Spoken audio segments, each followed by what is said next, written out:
Next up on Extra Time After Hours, two bitter rivals battling for a spot in the MLS Cup. It's the Seattle Sounders and the LA Galaxy. All the highlights and the feedback from our experts coming up on MLSsoccer.com.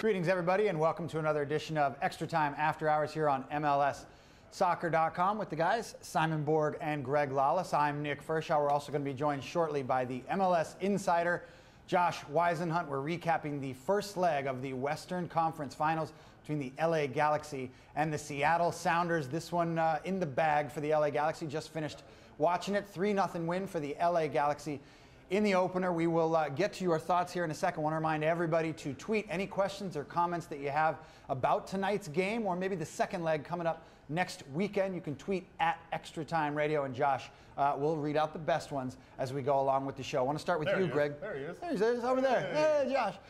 Let's start off with you, Greg. Your opening thoughts of this game before we get to the highlights and before we get to all the other reaction. Your first impressions, Galaxy with an impressive performance. Well, this is sort of classic Galaxy, too. They kind of bided their time. They weren't always scintillating.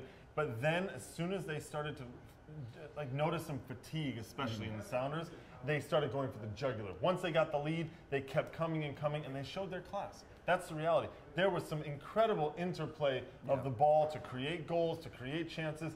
This was Galaxy at their very best.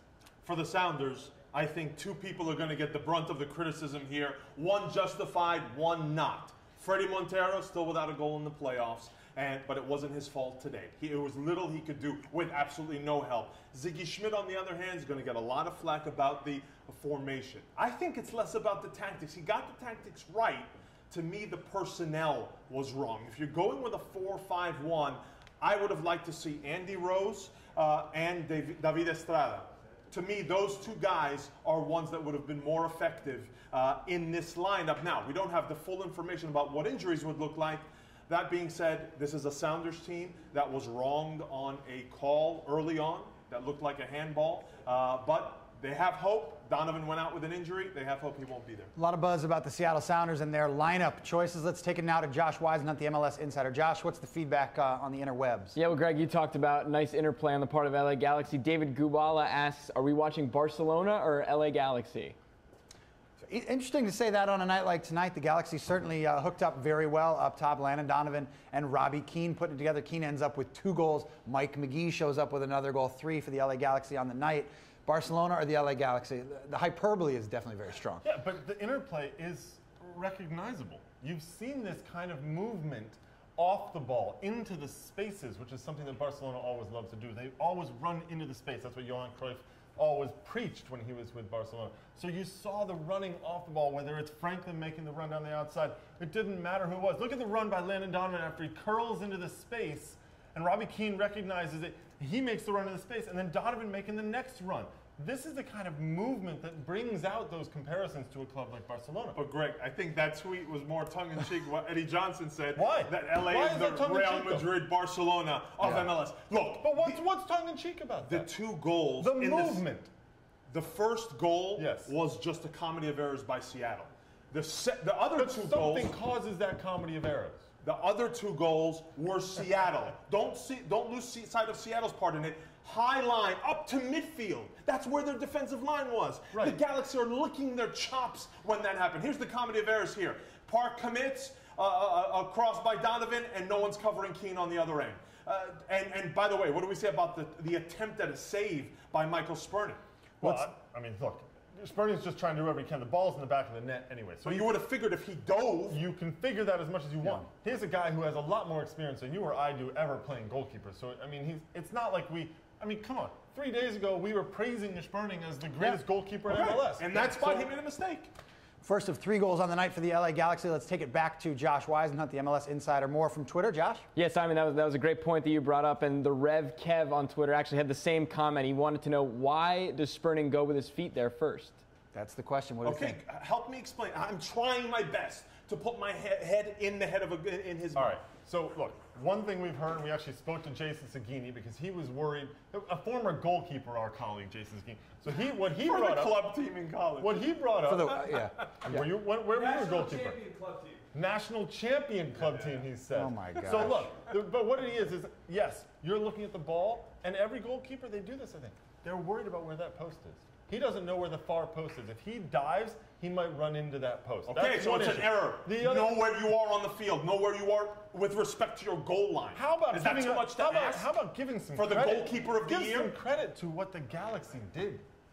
Give some credit to their movement. You're sitting there saying the Galaxy are licking their chops. They're licking their chops because they know how to actually dismantle a defense in this scenario. Look at Donovan with that touch. He gets around the defender very easily. But you know what? There aren't a lot of players in this league that could do that. No, absolutely right. The Galaxy, obviously, their skill, their knowledge of their movements helps Yes. here. But someone should be covering Keane on the post, and Spurning should be making that save. That's within his reach. So another goal for Robbie Keane set this one off. This was the goal in first half stoppage time. There's a question here whether or not this one was offside. We'll get to the other two LA Galaxy goals that padded the lead, but this one that put them on top, was he offside on this play? We'll take a look at the replay. Simon, what do you think? Look, it's really close, and if you freeze it, but in that instance, you have to go benefit of the doubt to the attacking team. It's too close to call, even though by the hair, by the slimmest of margins, maybe you can say it's offside. Too close. Benefit goes to the attacking team. Either way, the Galaxy get the goal again. That one was during first half stoppage time, so it set the Sounders back on their heels a little bit going into the second half. Ziggy Schmidt actually told the media at half, said, 1-0 loss, I think, in this one is fine. He doesn't want to lose the game necessarily, but he'll take that, especially on the road at the Home Depot Center, take it back to CenturyLink. It didn't turn out that way. The LA Galaxy got 2 more goals in this one. Mike McGee, we've talked to this guy on Extra Time Radio, Mr. November, came out with the second goal of the night for the LA Galaxy. Great build-up here, Simon. What happened? Well, it's a breakdown of Seattle, who are pushed all the way. Here we go. They're pushed all the way at midfield, and so we all saw that run by Franklin coming. We're like, watch Beckham holding the ball for the Franklin run, and it's just pinpoint then accuracy from then on. A pristine counter. Okay, Yeah. exactly. So you're saying it's a failing on the Sounders' defense. The Galaxy There's no attacked reason. Zach Scott from the opening minute of the game. Zach Scott, who All was night. in for Mark Birch, suspended Mark Birch. They went after Zach Scott from the minute But the your game manager started. just Franklin, said going after him. 1-0 is a good enough result. What is your back line pushing that far up the field when you know the Galaxy know exactly how to You're counter? absolutely right. They were very high. At the same time, Beckham gets the ball in space. What is Zach Scott supposed to do? Right? He has an option. What does he do? Does he go to the ball? Leave Frank? He's actually stuck in no man's land. That's a tough spot for him to be in. Right? And the Galaxy, you call it a failing or a breakdown by the Sounders defense, and I call it unlocking a defense by the Galaxy. Mike McGee with his 6th goal in his last 8 playoff games. That put the Galaxy up 2-0. They added another one here. Robbie Keane gets on the end of one. Another nice build-up, and the Galaxy take advantage of another Sounders defensive lapse. Yeah. Again, here though, it starts at the halfway line, but eventually the Galaxy with enough numbers in the box, and they create havoc, and Seattle can't keep up. And I think that we need to mention Landon Donovan here and everything that he did today and his Yeah, played running very well. all over the field. He was everywhere because he's the guy who actually sets up this play when he makes the run across the back line and curls into the space. Marcelo Sarvis was the one who plays the ball into him. A perfect ball to him. And Donovan has the patience to wait. He gets the ball. He waits for the help to come around him so that he can get into that space. Sure, the shot ricochets around. It goes to Wilhelmsen, and eventually Keane finishes it. But that's a run by Donovan, curling into the space like this. Really a thing of beauty from Landon Donovan tonight. Donovan played very well tonight. Again, 3 goals. The LA Galaxy almost added another one. The Sounders able to clear a couple out of there where it could have gotten dangerous. It would have been a 4-goal lead going back to CenturyLink. I don't think anybody's coming back from that. There are a couple issues here for the Galaxy. Juninho came out of this game. You mentioned Marcelo Sarvis came in, and then maybe more pressing. Landon Donovan left this game late on with what they're calling was a leg cramp, but this seems like a precaution here if you're the LA Galaxy, where you're afforded this because you're up 3-0 going into the second leg. Well, it's a little bit easier, yeah. When you have a 3-0 lead, you see him down on the ground. Just sort of, his leg is obviously hurt. He looks like he's He's in some pain. Who knows what's going to happen? This is a guy who's struggled with injuries all season long. So he has a much better idea of what his body can do, and it's late in the season. This is when injuries start to pile up. We saw it in the Houston, D.C. game, the injuries that started coming in as well. So for the Galaxy, this is a big blow. If he can't go next Sunday, this changes the game immensely, because what it does is it doesn't allow them that same counter-attacking thrust and speed when they're going to be under pressure from Seattle trying to get back into this. Agreed. Much easier to manage an Edson Buttle up top. A full week to recover for Landon Donovan. The second leg of this Western Conference Final, November 18th, 9 p.m. Eastern on ESPN2. Let's talk a little bit about the Seattle Sounders and what they need to do to overcome a 3-0 deficit. They've been here before. You go back to the 2011 postseason against Real Salt Lake when they fell behind 3-0 at Rio Tinto Stadium. Able to pull 2 back up in Seattle, unable to overcome completely. They ended up bowing out 3-2. Now, taking it back to CenturyLink next Sunday night, the crowd's going to be there. We know that. Are the Sounders going to show up in this game, and who's going to shine in this game for the Sounders? Greg, Nick and Greg, at this point, you gotta throw everyone. He doesn't have the beard anymore. You can't save anyone here. So Rosales, you got to throw him on. Hopefully, he's good enough to just make the field. He wasn't on the 18 again. Montero and Johnson up top. To me, Rose has to get in there ahead of Tifford. And have Rose, closely mark David Beckham. The other day, it's Martinez ahead of Tifford. You want Martinez and Rose on the field? Well, this is assuming Rosales can't go. Oh, okay. You just told us Rosales can go. It's Martinez and Rosales. Okay. It's Montero and Eddie Johnson up top, and it's going all out. I mean, you can't save anyone. Another tweet from the MLS Insider. Josh, what do you got? Yeah, well, you guys are talking about what Seattle needs to do. I'd say the vibe on Twitter right now and social media seems to be that LA Houston is kind of a foregone conclusion at this point. DFB Jeff says a possible LA Houston rematch is sure to be a lot more exciting, at least than last year's MLS Cup final. 2 teams playing in all caps very well. Yeah, well, we talked about the Houston Dynamo in the first edition of Extra Time After Hours earlier this evening with that 3-1 win over DC United. Now they'll go to RFK next Sunday, but certainly the Dynamo with the advantage going into that second leg. And as Josh said, they're playing very well in the postseason. The LA Galaxy can match that.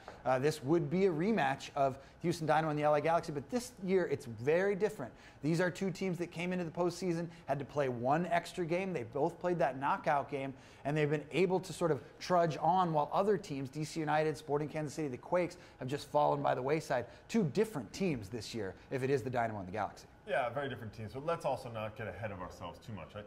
There is still a chance that Seattle can come back and score a bunch of goals. The Galaxy, of course, I don't believe that's going to happen. Highly unlikely is a good way to put it, but there is always a chance. Look, if it's a rematch, I think it'll be a brilliant rematch. We talked about it the other night when we were talking about the great coaches that are involved in this Final Four, and you have 2 of them in Dominic Kinnear and Bruce Arena. If they're coming up again for a second time to go against each other, really would be fascinating to watch. But I have nothing that convinces me that this year would be any different than what we saw last year on that huge field at the HTC. The Houston Dynamo having to deal with these movements that we just talked about seeing. It's as difficult to handle for Seattle, one of the best defensive teams, the best in the West, and they've been on a great stretch, as it will be for the Houston Dynamo. So there you go. The LA Galaxy carrying an edge into the second leg of the Western Conference Final. The Houston Dynamo carrying a big edge into the second leg of the Eastern Conference Final. You can catch both of those next Sunday, November 18th. Log on to MLSsoccer.com. Catch all the details. And, of course, we'll bring you another couple editions of Extra Time After Hours after each game. We'll be back with another edition of Extra Time Radio, the traditional audio podcast on MLSsoccer.com on Monday. Again, we're probably going to say a lot of the same things, but we'll say them. We'll say it longer. We'll say it more articulately. And louder. How about that? Will be louder. Let's get out of here for the evening. Special thanks to Josh Weisenhunt, the MLS Insider, and the technical crew that's been working all night to cover these games, and to you guys, Simon Borg and Greg Lawless. I'm Nick Fershaw for Extra Time After Hours. We'll see you next week.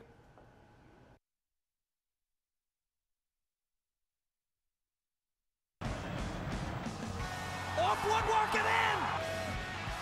Shot! Goal!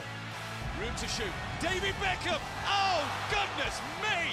Now there's almost a little flag. 4-3! Who else? He is simply clutch. Plenty of options, one of which is the absolute fantastic strike! Voting is now open for the AT&T Goal of the Year. Vote early, vote often on MLSsoccer.com.